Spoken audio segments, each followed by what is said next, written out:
Allah mau menuntun jalan hidup kita, namun tuntunan Allah itu dipastikan selangkah demi selangkah.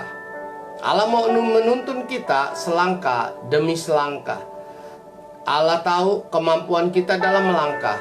Seperti gembala menuntun domba-dombanya, maka dia mengetahui kemampuan dari domba-dombanya untuk berjalan selangkah demi selangkah untuk melewati hari-hari yang kita harus lalui dalam perjalanan hidup ini. Pertanyaannya, apakah kita perlu dituntun oleh Allah selangkah demi selangkah? Menurut saya sebagai seorang hamba Tuhan, dan saya juga sebagai seorang manusia, saya tahu saudaraku, kita sangat perlu dituntun oleh Allah. Mengapa kita harus dituntun oleh Allah? Mengapa kita perlu dituntun oleh Allah selangkah demi selangkah dalam menempuh kehidupan ini? Ada banyak orang-orang yang hidupnya dia mencoba mencari jalan sendiri untuk setiap persoalannya. Akhirnya hidupnya bukan semakin baik, tapi hidupnya semakin menjadi buruk. Saudaraku, Allah menawarkan untuk menuntun perjalanan hidup kita, karena Allah mau kita mengalami keberhasilan. Allah mau memberkati hidup kita, bahkan sampai anak cucu kita pun Allah mau kita dapat melihat keberhasilan atau kesuksesan itu, saudaraku.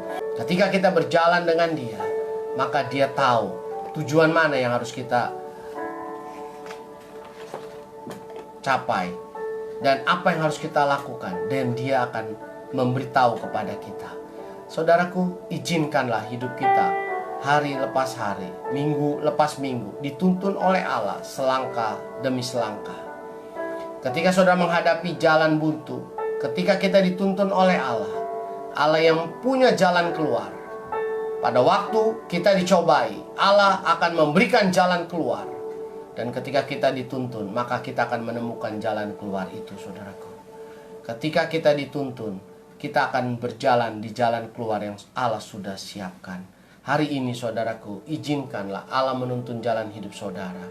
Kalau selama ini saudara berusaha mencari jalan sendiri, dan saudara merasa hidupmu gagal, hidupmu tidak berhasil, ingat malam hari ini, engkau belum gagal.